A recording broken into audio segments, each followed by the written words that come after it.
Saru છે. This is just what I needed. You know, this tea reminds me of the tea back home in India. It's my favorite, royal masala.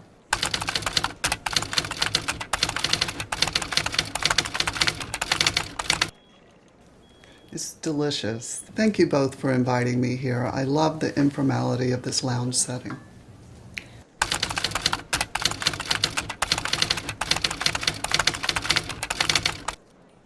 And I think it's a really good idea that we gather here together, step away from our official commission meetings, gather, share our concerns among colleagues, friendly colleagues.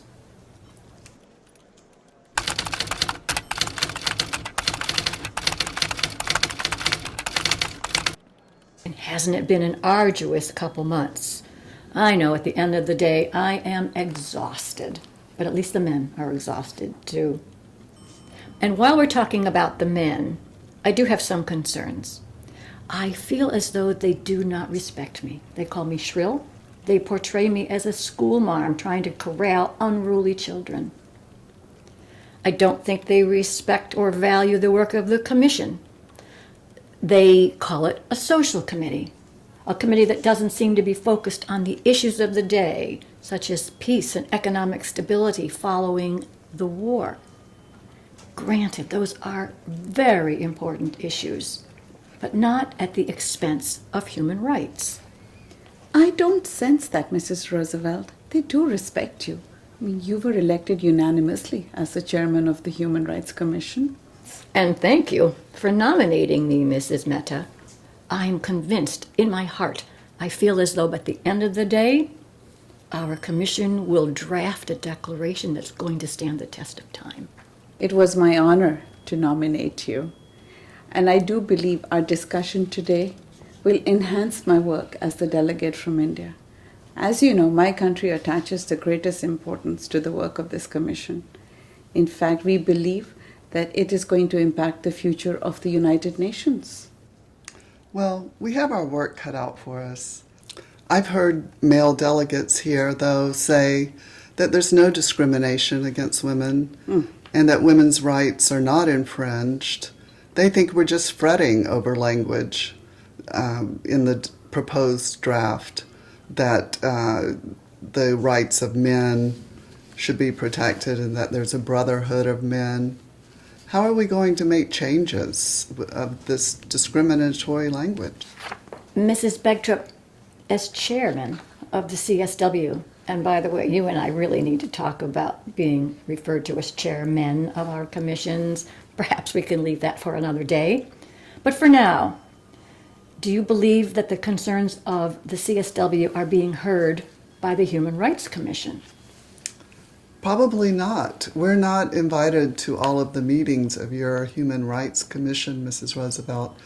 We're invited to attend the meetings relating directly to women, such as the article on marriage, but we're not invited to attend many meetings.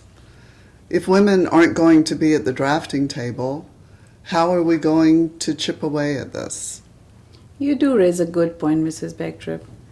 The perspectives of the CSW are very important, especially during the drafting of Article 1 of the resolution. I mean, the women need to be in the room where it happens. Quite a catchy phrase, don't you think? The room where it happens. Maybe one day a Broadway producer will put it in a musical and I'll be famous. Maybe. Maybe. Do you know how Article 1 reads, actually, at present? All men, as members of one family, must be free and equal in dignity and rights. You know, we don't agree with that. In fact, the delegation from India proposed the text that we should use the term all human persons. We don't believe in using the term man or men or brotherhood of men. Do you happen to have access to the minutes? At least I'm able to see the minutes. But the CSW has applied to the Economic and Social Council, ECOSOC, for permission to attend all the meetings. I grant you that the Human Rights Commission will follow any directive that comes from the ECOSOC. That's good to know. And I can also share with you that we've had recent discussions about Article 1 in my commission. And we heard from Mr. Koretsky, the delegate from the USSR, and he was very clear. He supports the language text change proposed by India. Well, the delegate from France, Professor René Casson, refers often to the French Declaration of Independence, which reads, "All men are born free and equal under the law," and he claims that all men has always meant men and women. You know what I think? We call this the Declaration of Human Rights. We don't call it the Declaration of Men's Rights. We believe in the dignity of the human person. And the delegate from Lebanon, Mr. Malik, he agrees with me. Is it true, Mrs. Roosevelt? I was reading the minutes, and they say that you agreed with the language that all men are free? Let me remind you, I wear two hats. I wear my hat as the chairman of the Commission on Human Rights. In that role, I support the consensus of the commission members. When I wear my other hat, my hat as the delegate from the United States, I have proposed alternative text. And the text I have proposed would appear in the preamble. In the preamble, the text should read that the human rights are owed to every human person.